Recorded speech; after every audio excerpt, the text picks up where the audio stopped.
మేము ఇక్కడ హైదరాబాద్ హిమాయత్ నగర్ శ్రీ చైతన్య స్కూల్కి సర్వీస్ చేస్తుంటాము. ఇవాళ మేము ఆటో యూనియన్స్ వాళ్ళు మెంబర్స్ అందరూ ఆటో స్ట్రైక్ విజయవంతం చేయాలని ఇవాళ ఆటో బంధాన్ని ప్రకటించుకున్నాము. ఈ ఆటో బంద్ ప్రకటించడానికే ముఖ్య కారణాలు ఈ టూ వీలర్ ఓలా మన యూబర్ ర్యాపిడో వచ్చి టూ వీలర్ మాకు చాలా ప్రాబ్లం అయిపోతుంది. ఇంకోటి డిస్ట్రిక్ట్ బండ్లు 29 కానీ 36 కానీ 31 కానీ 28 కానీ డిస్ట్రిక్ట్ ఆటోస్ వచ్చి సిటీలో నడిపించడం వల్ల కూడా ఇక్కడ సిటీ డ్రైవర్లకి ప్రాబ్లం అయిపోతుంది.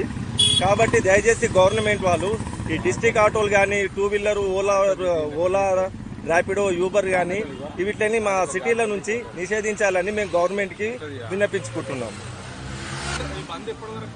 ఈ బంద్ ఇప్పుడు మార్నింగ్ 6 నుంచి ఈవినింగ్ 6 వరకు అని మేము డిసైడ్ చేసుకున్నాం. ఈ బంద్లో ఏరియా వేస్గా ప్రతి ఏరియాకి సంబంధించిన ఆటో వాళ్ళు ఆ ఏరియాలో నిల్చొని ఆటో రాకుండా ఆటో ఉన్న ప్యాసింజర్ని మర్యాదపూర్వకంగా దింపి బంద్ని విజయవంతంగా సాగించుకుంటున్నాం.